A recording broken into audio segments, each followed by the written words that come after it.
Welcome to science Code Bangla. বিজ্ঞান এখন পকেটে। তুমি জানো, বায়োলজি বা জীববিদ্যা শুধু একটা সাবজেক্ট না, এটা তোমার শ্বাস নেওয়া, হাসা, বাঁচার গল্প। তবুও পরীক্ষার হলে যখন প্রশ্নপত্র খুলে বসো, ঠিক তখনই বুকের ভেতর একটা চাপা ভয় কাজ করে। পারবো তো? সেই ভয়টাই আজ শেষ হবে। এই ভিডিওটা শুধু সাজেশন নয়, এটা তোমার আত্মবিশ্বাস ফেরানোর পথ।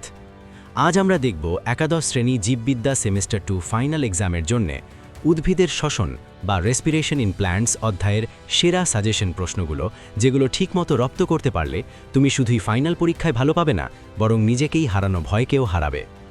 ভাবো তো, উত্তর লিখতে গিয়ে যখন মনে পড়বে এই প্রশ্নটা তো সায়েন্স কোড বাংলা চ্যানেলে আগেই দেখেছিলাম, সেই মুহূর্তে তুমি শুধু নম্বর না, নিজের ভেতরের ভয়কেও জয় করবে। তাই মন থেকে পড়ো, কারণ প্রতিটা প্রশ্নের পেছনে আছে তোমার স্বপ্ন, তোমার পরিশ্রম, তোমার ভবিষ্যৎ। না দেখলে চরম মিস, কিন্তু দেখে ফেললে বদলে যাবে তোমার ভয়, বদলে যাবে তোমার ফলাফল। Brought to you by Science Code Bangla. বিজ্ঞান এখন পকেটে। চলো এখন দেখে নেওয়া যাক উদ্ভিদের শ্বসন বা রেসপিরেশন ইন প্লান্টস অধ্যায়ের গুরুত্বপূর্ণ প্রশ্নাবলী। শ্বসন অনুপাত বা RQ কি?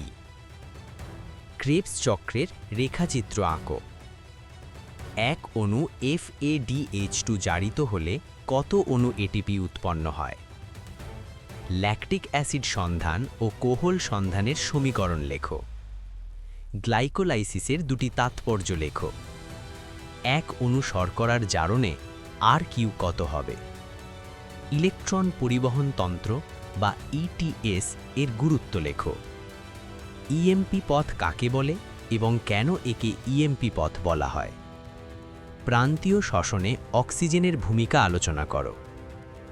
এক অণু NADH2 জারিত হলে কত অণু ATP উৎপন্ন হয়? লুপ্তবিন্দু বা কম্পেনসেশন পয়েন্ট কাকে বলে? ল্যাকটিক অ্যাসিড সন্ধান ও কোহল সন্ধানের মধ্যে তুলনা করো। গ্লাইকোলাইসিসের রেখাচিত্র আঁকো। জারণমূলক ফসফরিভবন ও সাবস্ট্রেট লেভেল ফসফরিভবনের মধ্যে পার্থক্য লেখো। এক অণু ফ্যাটের জারণে RQ কত হবে? ক্রেবস চক্রকে কেন অ্যাম্ফিবোলিক পথ বলা হয়? সাইট্রিক অ্যাসিড চক্র বা TCA চক্রের গুরুত্ব লেখো। সবাত শ্বসনে ATP উৎপাদনের হিসাব সারণী আকারে লেখো। উদ্ভিদে গ্যাসীয় বিনিময় এক্সচেঞ্জ অফ গ্যাসেস কিভাবে সম্পন্ন হয়? কোষীয় শ্বসন সেলুলার রেসপিরেশন কাকে বলে? গ্লাইকোলাইসিস কোন কোষীয় অঙ্গাণুতে সংঘটিত হয়? গ্লাইকোলাইসিসে ব্যবহৃত ও উৎপন্ন দুটি গুরুত্বপূর্ণ যৌগের নাম লেখো। গ্লাইকোলাইসিসকে কেন EMP পথ বলা হয়, এর বিজ্ঞান ভিত্তিক যুক্তি লেখো। অ্যানায়রোবিক শ্বসন কাকে বলে? কোহল সন্ধান অ্যালকোহলিক ফার্মেন্টেশন কোথায় ঘটে এবং কোন জীবের মধ্যে দেখা যায়? ল্যাকটিক অ্যাসিড সন্ধান কোন কোষে সংঘটিত হয়? ফার্মেন্টেশনে কত অণু ATP উৎপন্ন হয়? সাইট্রিক অ্যাসিড চক্র কোন অঙ্গাণুর কোন অংশে ঘটে? TCA চক্রের সূচনাকারী ও চূড়ান্ত যৌগের নাম লেখো। ইলেকট্রন পরিবহন তন্ত্র ETS কোন অঙ্গাণুতে সংঘটিত হয়? ETS এর শেষ ইলেকট্রন গ্রাহক কে? অক্সিডেটিভ ফসফরিভবন কাকে বলে? সবাত শ্বসনে ATP উৎপাদনের প্রধান ধাপ কোনটি? শ্বসনে শক্তি সম্পর্ক এনার্জি রিলেশনস বলতে কি বোঝো? কেন গ্লাইকোলাইসিস, TCA ও ETS সব মিলিয়ে শ্বসনকে একটি সমন্বিত প্রক্রিয়া বলা হয়? শ্বসন অনুপাত RQ দ্বারা কোন ধরনের খাদ্য উপাদান চিহ্নিত করা যায়? প্রোটিনের জারণে RQ সাধারণত কেন 1-এর কম হয়? কোন পরিস্থিতিতে RQ এর মান অসীম ইনফিনিটি হতে পারে?